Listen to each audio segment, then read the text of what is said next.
你知唔知道，如果你過身嗰一刻，銀行戶口入面仲有幾百萬甚至上千萬元，其實代表啲乜嘢？很多人會覺得，哇，呢個人好成功，一生成家立業，仲留咗一大筆錢俾下一代。但係如果我話你知，從個人生命嘅角度嚟睇，離去嗰陣仲有存款，其實你人生係虧大咗呢。你用咗無數個辛苦加班嘅夜晚，放棄咗陪家人嘅時間，犧牲咗年輕時無憂無慮嘅健康，換嚟一堆你到死都用唔到嘅數字。更加震撼嘅係，連你一心想為下一代好而留落嚟嘅遺產，喺時間同效益上，可能都大錯特錯。呢個震撼嘅觀點嚟自於美國頂級對沖基金經理 Bill Perkins 寫嘅暢銷書《Die with Zero》，中文叫《零遺產人生》。呢本書一出版，喺全球金融界同中產圈子引起咗極大嘅震動。特別係喺我哋香港呢個極度講求積谷防饑、買樓保值、留資產俾下一代嘅社會入面，呢個概念簡直係顛覆咗90%香港人嘅傳統人生觀。今天我想同大家深深咁傾下，為什麼我哋應該追求零遺產？為什麼留遺產俾子女？很多時候只係一種自嗨，甚至錯過了給予孩子最大的幫助。同埋最重要嘅係，我哋到底要點樣安排自己嘅人生、金錢同時間，先至可以喺離去嗰一刻，真正做到此生無憾，一分錢都唔浪費。我哋從小到大接受嘅教育，都係話俾我哋聽，要努力讀書、份好工、慳錢、儲錢、買樓收租，然後留翻啲嘢俾下一代。喺香港，大家由20多歲開始工作，就進入咗一個無休止嘅財務跑道。20多歲拼命加班，30多歲買樓供樓，40多歲養家供書教學，50多歲仲喺度擔心強積金同退休金夠唔夠，到咗60多歲甚至70多歲退休，好不容易積攢咗一筆財產，結果不敢花不敢用，每日慳吃儉用，最後喺80多歲或者90多歲過身嘅時候，留低幾百萬甚至上千萬遺產俾已經50多歲、60多歲嘅子女。大家不妨冷靜諗一諗，呢個模式到底有乜嘢問題？第一個最殘酷嘅問題就是給予嘅時間點。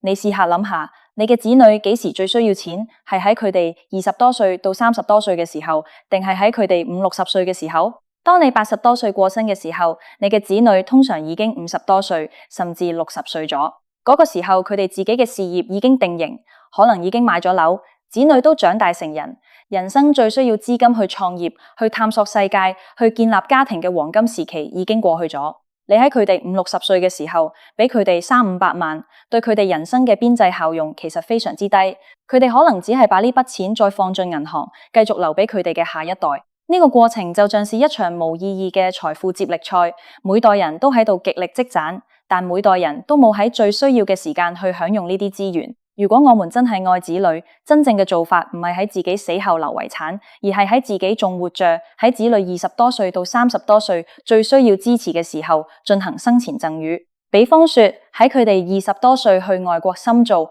，30多歲創業或者置業嘅關鍵時刻，適當地俾佢哋一筆資金支持。呢筆錢喺佢哋30歲嘅時候，價值可能比佢哋60歲時拿到嘅10倍仲要大。因為30歲嘅時候，呢筆錢可以改變佢哋嘅人生軌跡，俾佢哋嘗試嘅勇氣同資本。而到咗60歲，呢筆錢可能只係銀行戶口入面嘅一個數字，對佢哋嘅生活品質幾乎冇乜實質嘅改變。更何況，生前給予仲有一個極大嘅好處，就係你可以親眼看到呢筆錢點樣幫助到你嘅子女。你可以同佢哋一齊分享嗰份喜悅，看着佢哋用呢筆資源去實現夢想。這比起你躺喺棺材入面，完全不知道子女點樣處置你嘅遺產，幸福感不知高出多少倍。第二個核心問題就是用生命換取金錢，最後卻廢棄不用。金錢嘅本質係乜嘢？金錢只係一種交易工具，佢嘅唯一價值係用嚟兌換你人生嘅體驗同經歷，而你獲得金錢嘅代價係你最寶貴、不可再生嘅生命時間。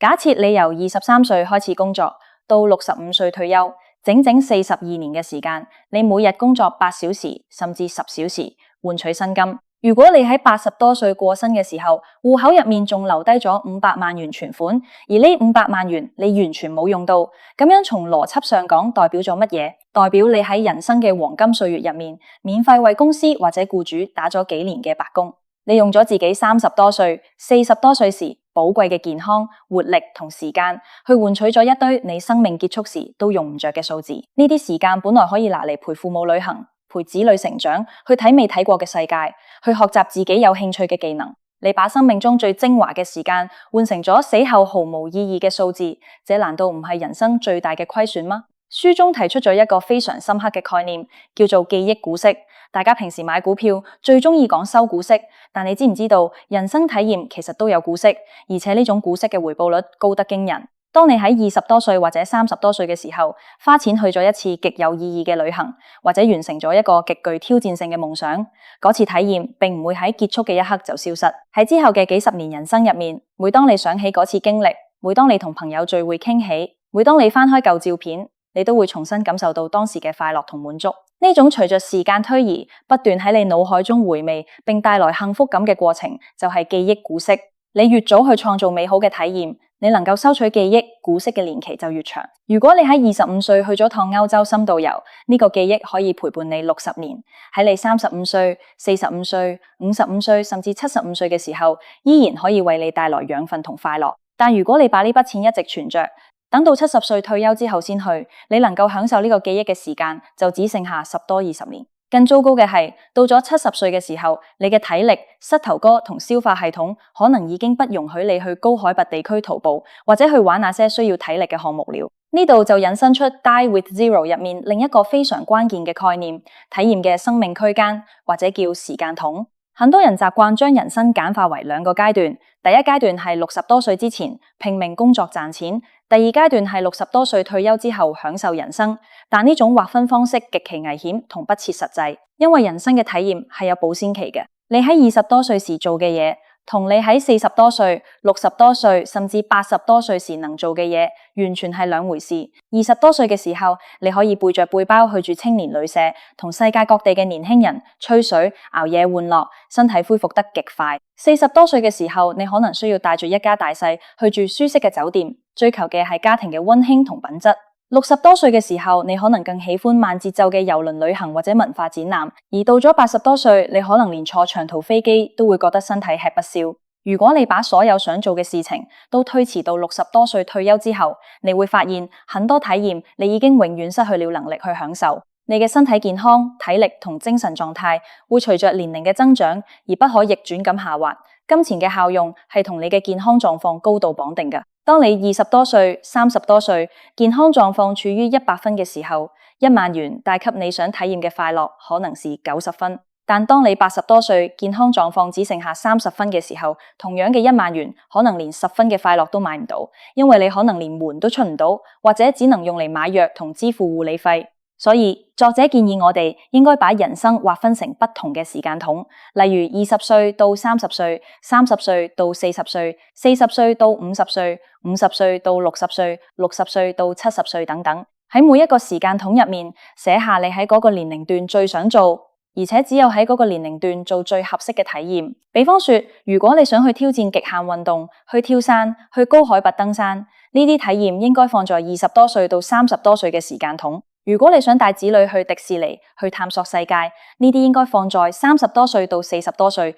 子女仲未成年嘅時間筒。如果你想寫一本書、研究歷史文化，呢啲可以放在50、60歲嘅時間筒。千萬唔好把所有夢想都塞進70歲以後嘅桶入面，因為嗰個桶可能根本裝唔落，甚至你可能根本沒有機會打開它。講到呢度，相信很多香港嘅朋友心中都會有一個極大嘅疑問同顧慮。講就容易啦，Die with Zero， 死嗰陣花光所有錢，萬一我未死，錢已經花光咗，咁點算？喺香港呢個冇完善全民養老保障嘅地方，老咗冇錢睇醫生，冇錢住安老院，豈不是很悲慘？呢個疑慮完全係合理而且非常現實嘅。作者喺書中絕對唔係叫大家盲目揮霍，做個不負責任嘅光棍。相反，佢強調嘅係一種精密的財務規劃同風險管理，要實現離去時財富接近零，但又唔會面對人仲未死，錢已經花光嘅窘境。核心係於搞清楚資產淨值頂峰嘅概念，同埋善用金融工具。傳統嘅理財觀念教我哋，資產應該一直增長，直到我哋退休。然後喺退休之後，盡量只靠資產產生嘅利息或者租金過活，本金絕對不能動，死後留給下一代。但 Die with Zero 嘅模型要求我哋打破呢種傳統迷思，我哋需要計算出自己人生嘅資產淨值頂峰。乜嘢係資產淨值頂峰？就是你一生中財富積攢到最高點嘅嗰個時刻。過咗呢個點之後，你嘅財富不應該繼續上升，而係應該開始有計劃咁下降，開始消費你嘅本金，直到你生命結束嘅時候，資產剛好歸零。咁呢個頂峰應該喺幾時出現呢？根據精算學同作者嘅計算，對於大多數人嚟睇，呢個資產頂峰通常應該喺45歲到60歲之間出現，具體取決於你嘅健康狀況同退休計劃。很多人到了55歲或者60歲，資產已經足夠支持佢餘生嘅基本生活，但佢哋出於恐懼，依然繼續拼命工作，繼續存錢，導致資產曲線一直向上，直到80多歲過身時達到最高點。這係極其不理性的，因為你喺人生健康狀況最差、最不需要高消費嘅階段，擁有咗最多嘅金錢。咁樣點樣解決 longevity risk， 即係活得太長嘅風險呢？答案就是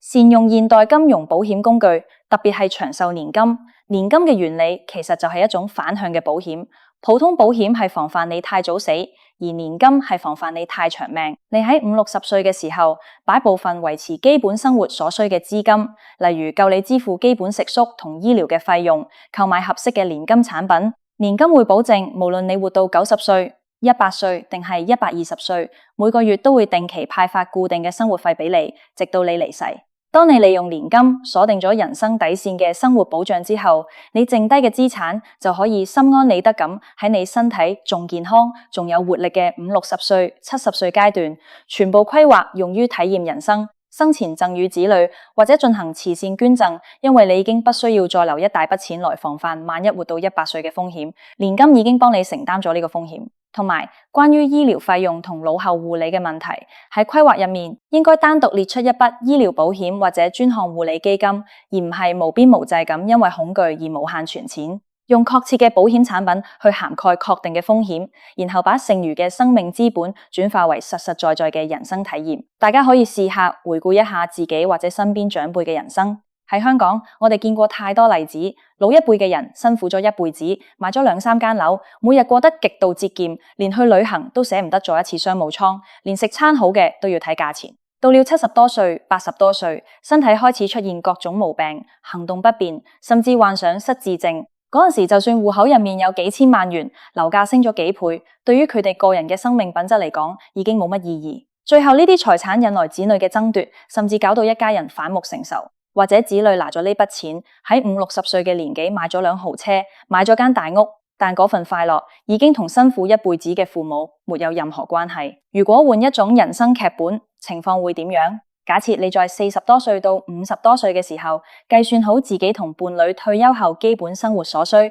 買好適量嘅保障同年金，然後喺子女20多歲準備創業或者置業嘅時候，直接把原本打算死後留俾佢哋嘅一部分資產喺生前過戶俾佢哋，並同佢哋講，呢筆錢係我支持你探索人生嘅資本，你拿去好好利用，建立你自己嘅事業同生活。然後喺你自己50多歲、60多歲，身體依然健朗嘅黃金20年入面，你帶着伴侶去完成你們年輕時因為忙於工作而放棄嘅所有夢想，去學一門新語言，去環遊世界，去支持你關心嘅社會項目，去體驗不同嘅文化。當你到了80多歲，身體漸漸衰老，你坐在搖椅上，回顧自己嘅一生，你嘅腦海中充滿咗無數璀璨豐富嘅記憶，你收穫咗幾十年源源不斷嘅記憶股息。你嘅子女喺佢哋年輕時得到咗你最及時嘅幫助，事業有成，對你充滿感恩，同你建立咗極度緊密同健康嘅親子關係。而喺你離去嘅那一刻，你嘅銀行戶口餘額接近於零，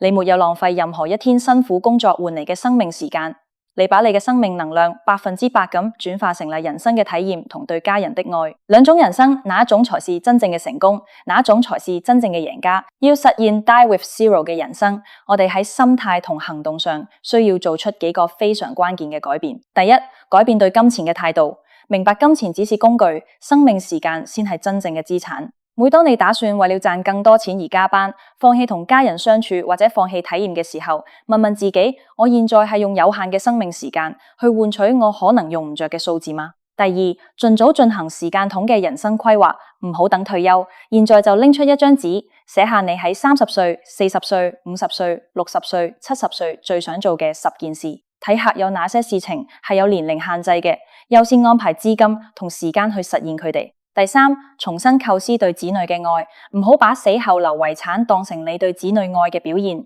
如果你想幫子女喺佢哋20多歲到30多歲最需要嘅時候進行有計劃嘅生前贈與，比起一筆死後嘅遺產，你喺佢哋年輕時俾嘅支持，以及你展示俾佢哋睇嘅精彩、獨立、快樂嘅晚年人生，才是留俾佢哋最好嘅遺產。第四，克服對未知嘅過度恐懼，合理利用年金、醫療保險等金融工具去鎖定老後嘅風險，算出自己嘅資產淨值頂峰，學會喺適當嘅年齡開始花本金，而不是做一個只存唔花嘅資產保管員。人生就像是一場只有一次嘅旅行，如果有一張門票可以讓你體驗無數精彩嘅景點，你絕對唔會喺離開景點嘅時候，手入面仲握着一堆未用過嘅門票，還自豪咁講：睇下我留低咗咁多門票。最完美嘅人生唔係擁有最多存款嘅人生，而係喺你離開呢個世界嘅時候，你嘅生命體驗已經完全被裝滿，你嘅資源已經被充分發揮，你嘅愛已經喺最合適嘅時間傳遞給咗你最愛嘅人。